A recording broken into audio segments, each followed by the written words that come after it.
மாண்புமிகு பேரவைத் தலைவர் அவர்களுக்கு என்னுடைய அன்பான வணக்கத்தினை தெரிவித்துக் கொள்கிறேன். இன்று பிறந்தநாள் விழா காணும் நம்முடைய தமிழக முதலமைச்சர் அவர்கள் நீடூடி வாழ்ந்து பல சாதனைகள் தமிழ்நாட்டிற்கு புரிய வேண்டும் என்று இந்திய கம்யூனிஸ்ட் கட்சியின் சார்பில் நாங்கள் மனதார வாழ்த்துகிறோம். என்னை இந்த அவையில் நின்று பேசுவதற்கு வாய்ப்பளித்த இந்திய கம்யூனிஸ்ட் கட்சியினுடைய மதிப்புமிகு தலைவர்கள் வீரபாண்டியன், முத்தரசன் உள்ளிட்ட இந்திய கம்யூனிஸ்ட் கட்சியினுடைய தலைவர்களுக்கும், என்னுடைய வெற்றியை உறுதி செய்த திராவிட முன்னேற்ற கழகத்தினுடைய தலைவரும் முன்னாள் முதலமைச்சர் அவர்களுக்கும், அதேபோல எதிர்க்கட்சி தலைவராக இருக்கிற மதிப்புமிகு தலைவர் அவர்களுக்கும், அதேபோல திராவிட முன்னேற்ற கழகத்தினுடைய முன்னணி தலைவர்களுக்கும், திருத்துறைப்பூண்டி தொகுதி மக்கள் எனக்கு நம்பிக்கை வைத்து வாக்களித்திருக்கிற திருத்துறைப்பூண்டி தொகுதி மக்களுக்கும் நான் இந்த அவையில் நின்று கோடான கோடி நன்றிகளை தெரிவித்துக் கொள்ள கடமைப்பட்டிருக்கிறேன்.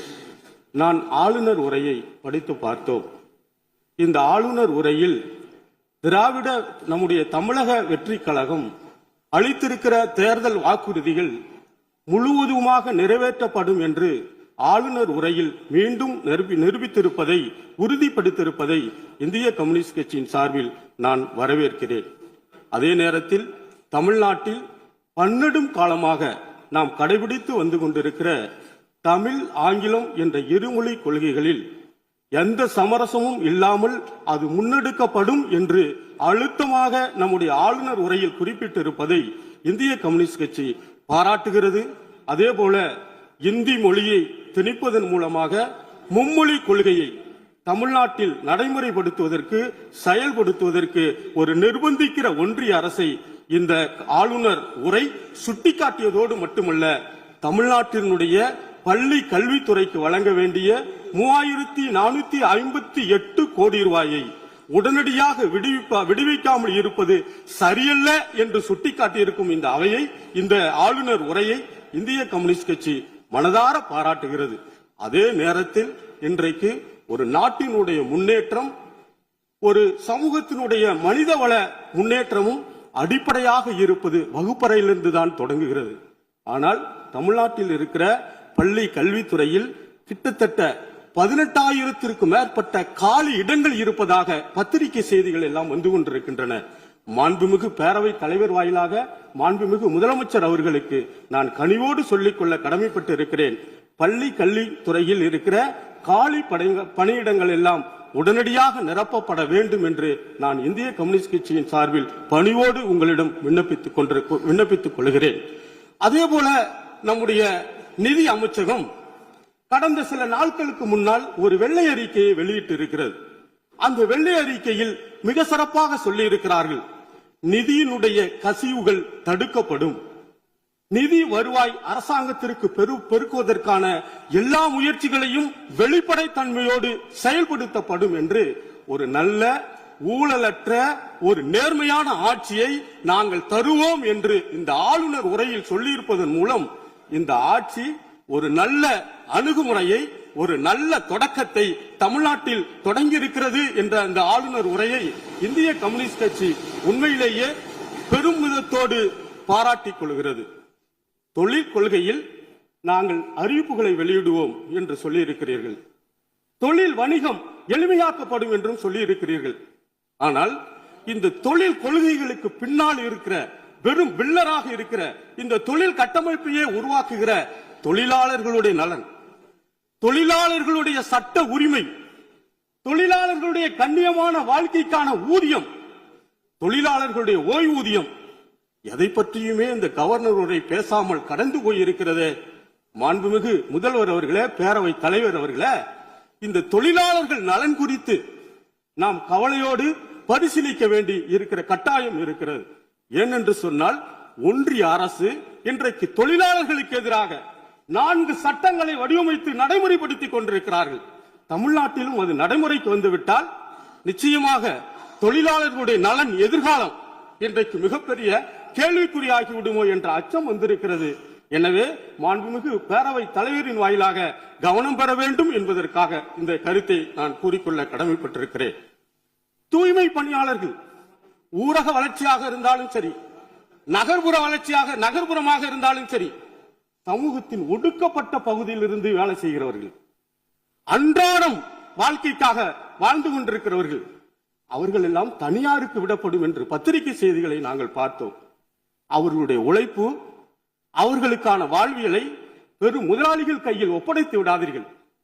காரணம், இந்த அரசு மிக எளிய பின்னணியை கொண்ட அமைச்சர்கள் எல்லாம் இந்த அவையில் அலங்கரித்துக் கொண்டிருக்கிறார்கள். நாங்கள் பெருமையாக பார்க்கிறோம். அதுவும் மக்களுடைய பிரச்சனைகளை மக்களுடைய துணையோடு உறுதுணையோடு நாங்கள் நிறைவேற்றுவோம் என்று வெளிப்படை தன்மையோடு கூட இந்த அரசு ஆளுநர் உரையில் சொல்லிக் கொண்டிருக்கிறது. எனவே மக்களுக்கான அடிப்படையான பொருளாதார முன்னேற்றம், சமூக கட்டமைப்பில் மேம்பாடு செய்தல், இது அத்தனைக்கும் அடிப்படையானது உள்ளாட்சி தேர்தல். இந்த உள்ளாட்சி தேர்தல் கடந்த 2 ஆண்டுகளுக்கு மேலாக நடைபெறாமல், ஊரக வளர்ச்சியில் இந்த ஊரக உள்ளாட்சி துறையில் நடைபெறாமல் இருக்கிற காரணத்தினால் மக்களுக்கான பல அடிப்படை பணிகள் கொண்டு போய் சேர்ப்பதில் ஒரு பெரும் சிரமம் ஏற்பட்டிருக்கிறது. இன்றைக்கு என்னுடைய சொந்த தொகுதியிலேயே திருத்துறைப்பூண்டி தொகுதியில் மிக பெரும் பிரச்சனையாக உருவெடுத்திருப்பது குடிநீர் பிரச்சனை. வேதாரண்யம் கூட்டு குடிநீர் திட்டம், கொள்ளிடம் ஆற்றில் இருந்து தண்ணீர் எடுக்கப்பட்டு வேதாரண்யத்தை கொண்டு போகிற அந்த திட்டத்தை திருத்துறைப்பூண்டி தொகுதிக்கும் தனியாக வேண்டும் என்று அப்பொழுது முதலமைச்சராக இருந்த டாக்டர் கலைஞர் அவர்களுடைய ஆட்சி காலத்தில் திருத்துறைப்பூண்டி தொகுதிக்கு கொடுக்கப்பட்டது 30 ஆண்டுகளுக்கு முன்னால். ஆனால் இன்றைக்கு அந்த பகுதியில் குடிநீர் பிரச்சனை, அந்த தஞ்சாவூர் மாவட்டத்தில் இருக்கிற திருவைக்காவூர் என்ற இடத்திலிருந்தும் எடக்குடி என்ற இடத்திலிருந்தும் அந்த தண்ணீர் எடுக்கப்படுகிறது. அந்த தண்ணீரில் ஒரு போர்வெல் சுத்தமாக செயலிழந்து போயிருக்கிற காரணத்தினால் திருத்துறைப்பூண்டி தொகுதிக்கு முழுவதுமாக தண்ணீர் வரவில்லை, கொடுக்க முடியவில்லை. அன்றாடம் பெரும் சட்ட ஒழுங்கு பிரச்சனை இருக்கிறது. இங்கே மாவட்ட ஆட்சி தலைவரிடம் நான் நேரடியாக பலமுறை விவாதித்திருக்கிறேன். அதனுடைய குடிநீர் வழங்கல் துறை அதிகாரிகளிடம் நான் நேரடியாக பலமுறை சொல்லி இருக்கிறேன். இந்த குடிநீர் வழங்கல் துறையினுடைய நம்முடைய செயலாளர், முதன்மை செயலாளரை நான் சென்னையில் சந்தித்திருக்கிறேன். ஆனாலும் குடிநீர் பிரச்சனை எங்களுடைய திருத்துறைப்பூண்டி தொகுதியில் தீர்க்கப்படாமல் இருக்கிறது. நான் அதிகாரிகளை தொடர்பு கொண்டு கேட்டபோது அது தனியாரிடம் குடிநீர் வழங்குவதற்காக ஒப்பந்தங்கள் வழங்கப்பட்டு இருக்கிறதாக சொல்லுகிறார்கள். ஆனால் அந்த ஒப்பந்தக்காரர் குடிநீர் வழங்குவதில் மெத்தன போக்கர் இருக்கிறார் என்பதனை நான் இங்கே பதிவு செய்ய கடமைப்பட்டிருக்கிறேன். எங்களுடைய தொகுதி மக்கள் குடிப்பதற்கு தவித்த வாய்க்கு தண்ணீருக்கு அல்லல் பட்டுக் கொண்டிருக்கிறார்கள் என்பதனை நான் முதலமைச்சரின் பார்த்து இருகரம் கூப்பி கேட்கிறேன். தீர்த்து வையுங்கள் என்று நான் முதலமைச்சர் அவர்களின் வாயிலாக இதை நான் மன்றாடி கேட்டுக் கொள்கிறேன். ஏனென்று சொன்னால் பெரும் பிரச்சனையாக திருத்துறைப்பூண்டியில் குடிநீர் பிரச்சனை உருவெடுத்து போயிருக்கிறது. இன்னொன்றையும் நான் இந்த அவைக்கு சொல்லிக்கொள்ள கடமைப்பட்டிருக்கிறேன். ஜூன் 12ஆம் தேதி எப்பொழுதும் போல் காவிரியில் தண்ணி மேட்டூர் அணை திறக்கப்பட்டு விவசாயம் பணி தொடங்கப்படும். நான் அதிகாரிகளை தொடர்பு கொண்டு கேட்டபோது அது தனியாரிடம் குடிநீர் வழங்குவதற்காக ஒப்பந்தங்கள் வழங்கப்பட்டு இருக்கிறதாக சொல்லுகிறார்கள். ஆனால் அந்த ஒப்பந்தக்காரர் குடிநீர் வழங்குவதில் மெத்தன போக்கர் இருக்கிறார் என்பதனை நான் இங்கே பதிவு செய்ய கடமைப்பட்டிருக்கிறேன். எங்களுடைய தொகுதி மக்கள் குடிப்பதற்கு தவித்த வாய்க்கு தண்ணீருக்கு அல்லல் பட்டுக் கொண்டிருக்கிறார்கள் என்பதனை நான் முதலமைச்சரின் பார்த்து இருகரம் கூப்பி கேட்கிறேன். தீர்த்து வையுங்கள் என்று நான் முதலமைச்சர் அவர்களின் வாயிலாக இதை நான் மன்றாடி கேட்டுக் கொள்கிறேன். ஏனென்று சொன்னால் பெரும் பிரச்சனையாக திருத்துறைப்பூண்டியில் குடிநீர் பிரச்சனை உருவெடுத்து போயிருக்கிறது. இன்னொன்றையும் நான் இந்த அவைக்கு சொல்லிக்கொள்ள கடமைப்பட்டிருக்கிறேன். ஜூன் 12ஆம் தேதி எப்பொழுதும் போல் காவிரியில் தண்ணி மேட்டூர் அணை திறக்கப்பட்டு எங்களுடைய பகுதிகளுக்கு விவசாயம் பணி தொடங்கப்படும். ஆனால் இந்த ஆண்டு விவசாயத்திற்காக தண்ணீர் திறக்கப்படாத காரணத்தினால் விவசாயம் பொய்த்து போயிருக்கிறது. கூட்டுறவு கடனில் வாங்கிய கடன்கள் எல்லாம் இன்றைக்கு ஒரு மிகப்பெரிய அளவில் கடன் சுமை ஏறிக்கொண்டே இருக்கிறது. முதலமைச்சர் அவர்களும் நம்முடைய தமிழக வெற்றி கழகமும் நாங்கள் ஆட்சிக்கு வந்தால் 5 ஏக்கருக்கு உள்ளாக இருக்கிற சிறு குறு விவசாயிகளுடைய கடன்கள் முழுவதுமாக நாங்கள் தள்ளுபடி செய்வோம் என்று நம்முடைய தேர்தல் வாக்குறுதியிலேயே இருக்கிறது. ஆனால் நாம் தள்ளுபடி செய்திருக்கிறோம், பாராட்டுகிறோம்.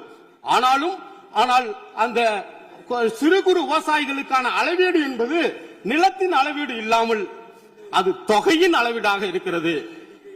ஏராளமான விவசாயிகள் அதில் பலன் பெற முடியாமல் இருக்கிறார்கள். ஆட்சியை எதிர்பார்த்திருக்கிறார்கள். சட்டப்பேரவையில் முதலமைச்சர் அறிவிப்பார்கள் என்று மிகவும் ஏக்கத்தோடு இருக்கிறார்கள். அதை செய்து தருவார்கள் என்ற நம்பிக்கையோடு பயிர் கடன்கள் முழுவதுமாக தள்ளுபடி செய்வதற்கு இந்த ஆட்சி முயற்சி செய்யப்பட வேண்டும் என்று நான் பணிவோடு கேட்டுக்கொள்கிறேன். அதே போல எங்களுடைய பகுதிக்கு எங்களுடைய பகுதி திருத்துறைப்பூண்டி நம்முடைய கன்னியாகுமரி சென்னை தேசிய தொழில்தட சாலை மிகப்பெரிய அளவில் மன்னார்குடி வரை வந்திருக்கிறது. ஆனால் அந்த சாலை திருத்துறைப்பூண்டி வழியாக நமக்கு வேதாரண்யம் வரை செல்லுகிற போது அங்கே வரலாற்று சிறப்புமிக்க இடம் வேதாரண்யம். ராஜாஜி அவர்கள் உப்படுத்த வரலாறு உப்புக்கு வரி செலுத்திய போது காந்தியினுடைய அழைப்பை ஏற்று வரலாற்று சிறப்புமிக்க வேதாரண்யத்தில் உப்பு எடுத்த இடம் வேதாரண்யத்தினுடைய வரலாற்று சிறப்புமிக்க இடம். அதே போல வேதாரண்யத்தில் மிக சிறப்பாக மல்லிகை பூ உற்பத்தி செய்யப்படுகிறது. மீன் வளம் மிகப்பெரிய அளவில் இருக்கிறது. எனவே அந்த தொழில் வளத்தை பெருக்குவதற்கு நீங்கள் மன்னார்குடியோடு நிறுத்தி இருக்கிற அந்த கன்னியாகுமரி சென்னை தேசிய தொழில்தட சாலையை திருத்துறைப்பூண்டி வழியாக நீங்கள் நமக்கு வேதாரண்யம் வரை கொண்டு செல்லப்பட வேண்டும் என்று நான் பணிவோடு கேட்டுக்கொண்டு, எங்களுடைய தொகுதியில் வெள்ளக்குடி அரசு ஆரம்ப சுகாதார நிலையம் இருக்கிறது. அந்த ஆரம்ப சுகாதார நிலையம் கிட்டத்தட்ட 80 ஆண்டுகளுக்கு முன்னால் கட்டப்பட்ட அந்த ஆரம்ப சுகாதார நிலையம் இன்றைக்கு சிதிலம் அடைந்து கொட்டி போய்விட்டது. உடனடியாக நான் அந்த இடத்திற்கே சென்று மாவட்ட ஆட்சித்தலைவர், மாவட்ட சுகாதார அலுவலர் அவர்களை எல்லாம் சந்தித்து மாற்று இடத்திற்கு வைத்திருக்கிறோம். மாண்புமிகு அமைச்சர் அவர்களிடமும் நான் நேரடியாக வந்து மனு அளித்திருக்கிறேன். உடனடியாக அதுக்கு நிதி ஒதுக்கீடு செய்து கிட்டத்தட்ட எளிய மக்கள் பயன்படுகிற மருத்துவமனை அந்த மருத்துவமனை அதை செய்து கொடுக்கப்பட வேண்டும் என்று கேட்டு திருத்துறைப்பூண்டியில் முத்துப்பேட்டையில் ஒரு அரசு கலை கல்லூரி இருக்கிறது. அந்த அரசு கலை கல்லூரி கடந்த ஆட்சியில் தொடங்கப்பட்டது. அதற்காக இப்பொழுது வாடகை கட்டிடத்தில் இருக்கிறது. மாண்புமிகு உயர்கல்வித்துறை அமைச்சர் அவர்களே எங்களுடைய மாவட்டத்திற்கு பொறுப்பு அமைச்சராக இருக்கிற காரணத்தினால் அந்த அரசு கலை கல்லூரிக்கு ஒரு புதிய கட்டுவதற்கான நிதியையும் ஒதுக்கீடு செய்யப்பட வேண்டும் என்று இந்த நேரத்தில் கேட்டுக்கொண்டு எனக்கு பேசுவதற்கு வாய்ப்பளித்த உங்களுக்கு நான் மீண்டும் ஒரு முறை இந்திய கம்யூனிஸ்ட் கட்சியின் சார்பில் நன்றியை தெரிவித்து விடைபெறுகிறேன். நன்றி.